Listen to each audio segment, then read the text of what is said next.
Bakit ako nagdesisyon na umalis ng Croatia noong mga panahon na yon, kahit part na ng European Union yung Croatia at Euro na rin ang sinasahod namin noong mga time na yon. Bukod sa mababang pasahod sa Croatia, sobrang na-drain talaga ako sa mga nangyayari sa akin sa araw-araw na pagpasok ko sa trabaho. Aminin nyo, sa mga nandyan sa Croatia, sobrang nakakapagod naman talaga yung trabaho dyan. Inisip ko no na hindi worth it yung pagpapagod ko sa araw-araw, sa sinasahod ko. Feeling ko meron pang mas better na mangyayari sa akin kung aalis ako ng Croatia. Tinry ko rin mag-apply dyan sa Croatia sa part ng seaside kasi sabi nila mas mataas daw yung pasahod, pero hindi mo maikakaila na mapagod din talaga yung trabaho kapag nasa seaside ka. Patayan din. Compare na nasa city ka. So, hindi ko na siya tinuloy. Lalong-lalo na, alam ko kung papaano magtrabaho ang mga lokal sa Croatia.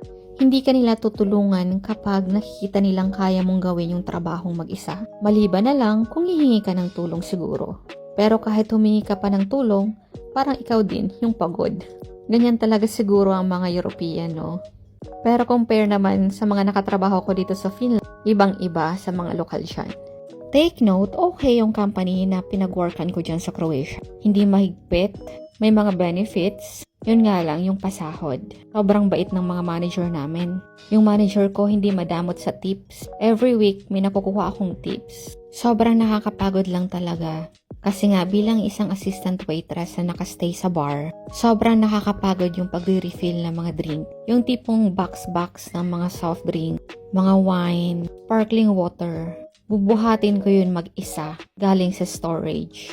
Halos everyday yon at walang tutulong. Yung pupunasan ko isa-isa yung mga cutleries, sobrang busy na parang hindi nauubos. Kasabay ng mga baso sa bar, yung sabay-sabay na order ng mga waiter and waitress. Gagawa ka ng kape habang gumagawa ka rin ng mocktails and cocktails. O diba, sobrang napaka-multitasking. Hindi ako nagreklamo kasi alam ko naman na kaya ko. Actually, na-enjoy ko yon ng mga time na yon. Kasi sobrang napupuri ako ng manager ko. Actually, bilib na bilib nga siya sa mga Pilipino. Ang pangit lang sa company na pinag-workan ko, yung accommodation na pinag-i-stayan namin, sobrang pinagsisiksikan kami, mga Pilipino. Sobrang dami namin talaga. Isipin mo, nasa Europe ka, pero yung sitwasyon mo pang Middle East.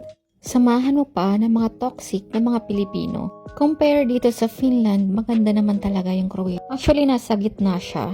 Pwede ka mag-train papunta ng Slovenia, Milan, ng Germany, France, at kung saan pa ang mga malalapit na bansa. Gusto ko rin yung weather sa Croatia at yung mga tourist spots at tanawin, unlike dito sa Finland. Pero syempre, trabaho yung pinag-uusapan natin at pasahod. Marami rin akong mga katrabaho at mga kakilala na talagang sinikap nilang makaalis ng Croatia. Yung iba, tumakas, nakipagsapalaran sa ibang bansa kahit walang papel. Yung iba naman, talagang may tumulong sa kanila sa bansa na pinuntahan nila. Kaya din siguro naghigpit na ngayon yung Croatia.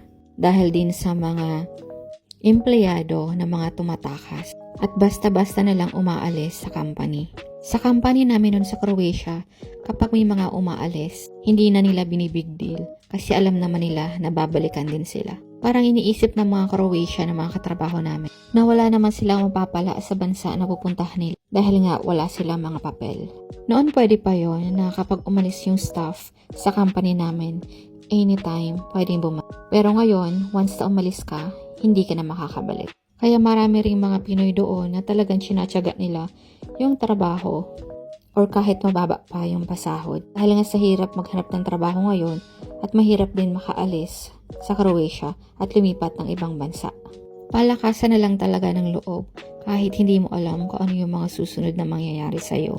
For more kwento, follow me. Bye!